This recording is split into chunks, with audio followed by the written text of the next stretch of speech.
for our viewers and listeners, radio intercepts and diaries which were captured from soldiers, Pakistani soldiers, during and after the operation by ground forces of India show that there was severe psychological damage which was done on Pakistani soldiers who did not think that Indian Air Force strikes would happen and they would happen unopposed. At that Pakistan did not send any aircraft to back their ground troops. Whereas India kept saying that Air Force would not be used, but Air Force was used. At least they were going by Indian media reports, who were told कि नहीं Indian Air Force use नहीं होगा, but Indian Air Force ultimately use हुआ, effectively use हुआ, and दूसरी side से Pakistani Air Force ने कुछ नहीं किया to back their troops. Am I right in saying this? I would just add one more thing. They didn't have a choice. I'll tell you why.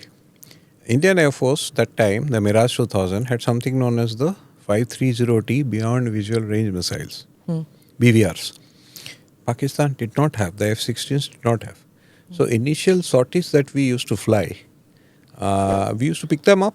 They were about 40 kilometers. They know the range of a beyond visual effective range about 20-25 kilometers. So they used to come, we used to pick them on the radar. They used to turn around, moment they used to touch 30 kilometers. Because they probably knew our Prime Minister has told not to cross. Not to cross. So we are not going to chase them. So they could come as close as 30 to 35 kilometers and because moment our radar is on, he will get a indication on that is a Mirage 2000 and he's got a 530D with him. So how does he know what you have on your Mirage? Weaponry? Everyone knows. We bought it. So they know. Like we know they have AF-7R. It's a hint information. Okay. They will know. Okay. Like you flew to the border and were you aware that it's okay? Yeah, because his radar is also on. And his radar is on. My radar moment we used to reach short of the line of control, we used to turn around. So their ground radar must be telling that chap is turn around. So they used to turn around. Moment they used to turn around, their radar used to be picked up on our RWRs. Okay. And we used to get that symbol F. Moment we used to turn around. So that cat and mouse game started for initial 2-3 days, 4 days. How many times did you do this? 2-3 times, 2-3-4 days. After they also gave up, they stopped coming this side. Okay. So that part which you say that their Air Force was not there to support them, this is where Musharraf went wrong. A, he did not keep their Air Force in line.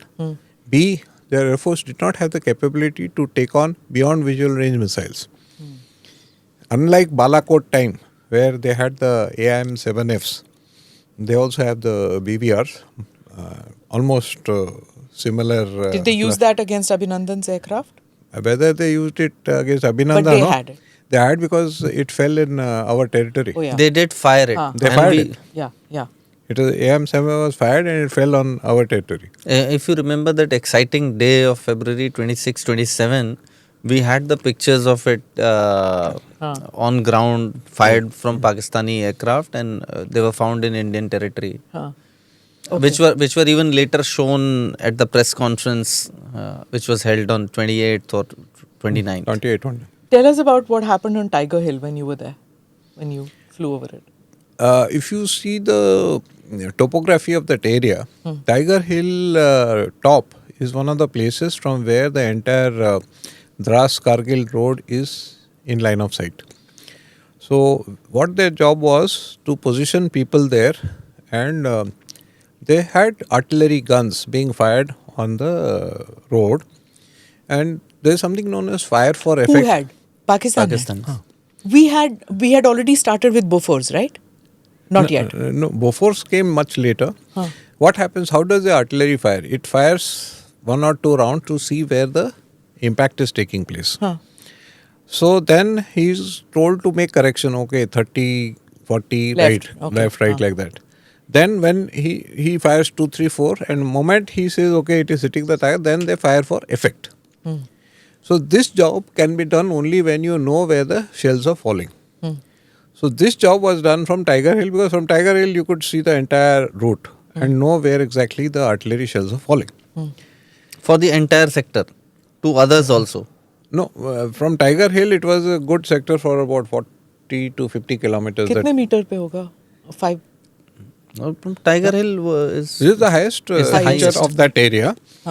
And they could. So it had two edges. One is, as you see Tiger Hill, one is the eastern edge. Mushkonala and Eastern edge and the western edge of Tiger Hill. So that famous TV which is there where you can see the bomb falling on them, people and they're dying. So that was causing the biggest problem for our ground forces because the area is very, very steep. So to recapture that, anyone who's sitting on top and firing at you, even if he throws a stone at you, your soldier cannot take it because you have to actually go to Tiger Hill to know how difficult it is for a person who is going from bottom to upper. Okay. So to take on that place, even if they have 10 people there, they can take on a 200 strong ground forces which is coming from upper. So ratios are close to 1:20 because they have advantage. These chaps, they can't see what is happening and they get shot. So that is the biggest problem which was being faced by our army. So that is what the right side was taken by Air Marshal Nambiar. At that time he was wing commander. It was a beautiful shot wherein... So actually the shot which we see, the missile taking off and hitting the target, causing the destruction, that fire lighting up that entire Pakistani post, that missile was fired by Air Marshal Nambiar. Yeah, by daytime. The daytime. So now once they were told, okay, the eastern side has been taken, when army started going up, then they saw resistance from the western side. Okay. Now western side was taken on at night by again Nambiar and me. Okay. The first night hit on Tiger Hill using a laser guided bomb was done by me. So, Mirage. Mirage 2000 again with laser guided bomb. First time you were using those night lasers, right? Yeah. And these were paveway, sir? Paveway kits. Paveway kits. Okay. Israeli. Paveway kits with 1,000 pounders belonging made by India. Made by India. Okay. That is where you have to give credit to Air Marshal Ahluwalia because this integration of paveway kit with the 1,000 pounders, which is a made in India thing, brought down the cost to very, very low. But had you conducted exercises with those at all? No. That was the first time within time. So that ordnance was not even used Never. before. So you had no clue about I'll tell you. the weight, the precision. How did you do it? And that also night operation. So what happens is while we were operating from Adampur, 2-3 of us used to come back, take the store, drop it at Pokhran, see its efficacy, and then get to know, okay, this is how it behaves, then we use it. It's not ki seedha use kar liya. So this 1,000 pounder clean usage was done by me and one squad leader Mohan Rao that time. He was a flight commander, I was a deputy. So both of us had come back to Gwalior, loaded the bombs, went to Jodhpur. From there, dropped it at Pokhran. Why I will tell you is, we had never dropped a bomb from heights of 35,000 feet. Never. No Air Force has done it because this is the highest altitude, because the altitudes were 16,000 feet. Because they had shot down 2 aircraft, 1 aircraft actually, Ajay Ahuja's aircraft, that means we knew they had Stinger class of missiles. So we had to be safe. Suppose base is 16,000, at 10,000, 26,000. Which they were never supposed to use against India when they got the Stingers. No, it we was don't only know. supposed to we be still for don't know whether Afghanistan. it's Stinger or what. But okay. So 26,000 was the lowest height that we could come down to. Now when you are dropping a bomb, you have to start at about 35 to 40,000 and start pulling out at 30,000 because the mush takes the aircraft Will another take it 5,000. down. Okay. So you're starting actually at 35,000. So 35,000, the aircraft behavior is different. Okay. So that is what we wanted to see. How does it behave, the aircraft? Because no Air Force has done it. I'm being very frank about it. We were the first to start dropping a weapon which is commencing rolling at 35,000 feet. So what happens when your aircraft is on about 30 degrees dive? Your throttle is fully back, your air brakes is out because weapon carriage has its own limitations. It cannot cross 0.9 Mach. And if your power is there, and in the same time you have to designate and see where it is hitting and make sure it is correct. Why? Because your own forces are very close by. You make a mistake, you will be dropping bombs over your own forces.